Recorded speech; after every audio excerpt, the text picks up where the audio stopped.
For this episode of the Books and Parchments podcast, we're continuing to bring to you the book, Nehemiah, Restoring the Testimony of God, by Kaung. We were given permission by Christian Fellowship Publishers to produce this entire audiobook, so be sure to catch each episode in its right order. Here is Chapter 7, section by section. Nehemiah chapter 3, verses 1 through 3. And Eliashib, the high priest, rose up with his brethren the priests, and they built the sheep gate. They hallowed it and set up its doors, and they hallowed it even to the tower of Meah, to the tower of Hananiel. And next to them built the men of Jericho, and next to them built Zaccur, the son of Imri. And the fish gate did the sons of Sanaah build.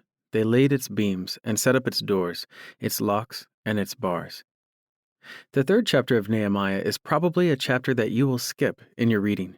The whole chapter tells you how so-and-so and his brethren rose up and built a section of the wall, from here to there. And then so-and-so and his family continued to build another section, and so on. And the whole chapter is like that. Whenever you come to this kind of chapter in the Bible, you are probably tempted to skip over it. It seems too monotonous. But brothers and sisters, if you read carefully, the third chapter of Nehemiah tells you how the work is done. It is important to know that the work should be done, but it is equally necessary to know how it is done. The wall of Jerusalem must be built, but how is it to be built? Each section of the wall has to be built together with the others. God's people must be built up together. We are not to be scattered. We are also not to just be stones piled together. We have to be knit together and built together into a wall. The building of the wall is not a work done by one person or even a few. It is a work that has to be done by all of God's people. For me to be built up together with you, I need you to be built with me. It is not a one-sided action. In other words, those people of God who have shared the burden and the vision should join together in building the wall of Jerusalem, the testimony of God. Everyone has a section to build, and all these sections are joined together. All the breaches in the wall are being repaired. Let us notice a few things from those people who were mentioned in Nehemiah 3. And Eliashib, the high priest, rose up with his brethren the priests, and they built the sheep gate. They hallowed it and set up its doors, and they hallowed it even to the tower of Meah, to the tower of Hananiel. And after him repaired the priests, the men of the plain of Jordan. From above the horse gate repaired the priests, everyone over against his house. Verses 1, 22, and 28. Some of those who were building and repairing were priests, and even the high priest was among them. Normally, the work of a priest and the high priest does not include any sweat. When they serve in the sanctuary, they were commanded to not wear anything made out of wool. Why? So that they will not sweat. See Leviticus chapter 6, verse 10, Ezekiel chapter 44, verses 17 and 18. When we come to serve God in the temple, there should be no sweating, nothing of the flesh, not even the zeal of the flesh. There must be a quietness, a waiting upon the Lord. The energy of the Spirit is typified by the linen clothes, not the wool, because wool will make you sweat. But here in the building of the wall, we find the high priest, who normally was to appear before God in such a holy work, now has his hands on the building of the wall, doing dirty grunt work. Next to them repaired Uzziel, the son of Harhaiah, of the goldsmiths. Verse 8. Some were goldsmiths. They were used to doing very delicate work with their hands. A goldsmith normally cannot build something like a brick wall. Their work is very small and delicate. However, when it comes to building the wall, those delicate hands worked with plaster and stones. And next to him repaired Hananiah of the perfumers, and they left Jerusalem in its state as far as the broad wall. Verse 8. Some were perfumers. They must have had a very keen sense of smell to be perfumers, and now they were surrounded by all the dust and dirt in building the wall. No matter what their occupations were, they joined together in the building of the wall. I think there is a lesson here for us as well. In God's providence, we may have different occupations. Some may be housewives, some may work in the office, or some may be in school. Our earthly occupations may all be different, but there is one work that we work together in, the building of the wall of Jerusalem, the testimony of Jesus in the church. And no matter what our occupation is today, we are together in restoring the life of God's people as a body, as a city. We all join in the work that the Lord is doing to build his church. Matthew 16, verse 18. And next to them repaired Shallum, the son of Halohesh, the ruler of the half part of Jerusalem, he and his daughters. Verse 12. Usually it says, so-and-so and his brethren or sons worked on it. But in this one instance it says, he and his daughters. He had no sons, but he had daughters, and the daughters were building together with him. Whether you are sons or daughters, you all are working for the building of the wall. Everyone was given a section, and all these sections were different. Some were building probably a straight section, and that was easier. Some were building the corners, which was more difficult. They had to be reinforced. It was more work. Some were building on the hills, ascending hills, and that was difficult. Some were building in the valleys. In building the wall, they had hills and valleys, straight lines and corners. It was a variety of work, and yet everyone was given a section by God.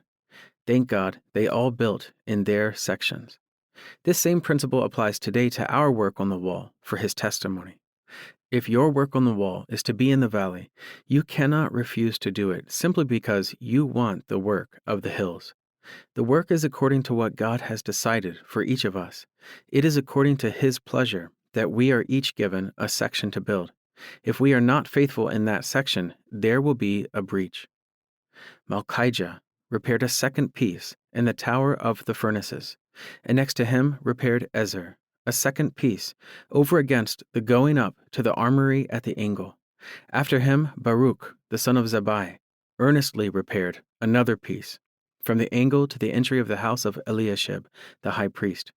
After him repaired Meremoth, another piece, from the door of the house of Eliashib as far as the end of the house of Eliashib. After him repaired Binui, the son of Henadad, another piece, from the house of Azariah to the angle, as far as the corner. After him the Tekoites repaired a second piece, over against the great tower which lies out, as far as the wall of Ophel. After him repaired Hananiah, the son of Shelemiah, and Hanun, the sixth son of Zalaph, a second piece. Verses 11, 19 through 21, 24, 27, and 30. Do we know that God noticed everything? In 7 cases they built a second piece, or another piece.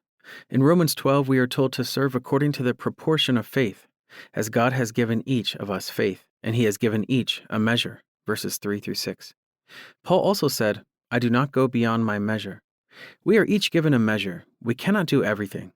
But we are given a measure, and according to the portion of faith, let's be faithful in fulfilling our part. It seems that in 7 cases, they built a second section. In other words, if we are faithful in what God has given to us, God will enlarge our measure. We may be given a second section. These were so faithful.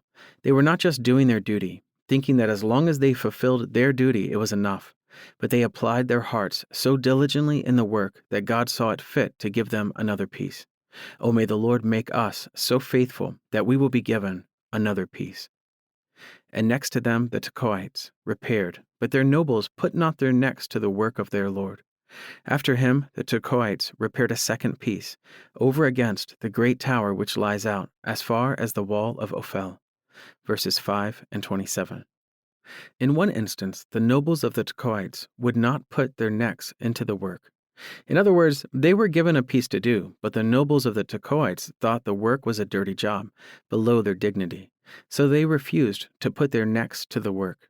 But thank God, the rest of the Tekoites did not follow the example of their nobles. They, the commoners, put their necks into the work, and they did it so well that they were given a second piece to work on. After him, Baruch, the son of Zabbai, earnestly repaired another piece, from the angle to the entry of the house of Eliashib, the high priest. Verse 20. God notices everything. In the case of Baruch, the son of Zabbai, it says he did the work earnestly. God notices how we do the work of repairing another piece of the wall. So, brothers and sisters, in this whole chapter of Nehemiah, I can point out a few points, but the whole chapter is full of spiritual application. The life of God's people as one body, as dwellers of a city, needs to be restored. But during the restoration of this life, everyone has to build according to their portion of faith. If we are faithful, then the breaches will be repaired, and finally, the wall will be completed. In our gathering together in His name, the testimony of Jesus will be restored. You've been listening to Nehemiah by Stephen Kaung. For more on this book and other books by Stephen Kaung, you can visit our website, booksandparchments.com, or find us on Facebook or Instagram at Books and Parchments. May the Lord encourage you and be encouraged by you.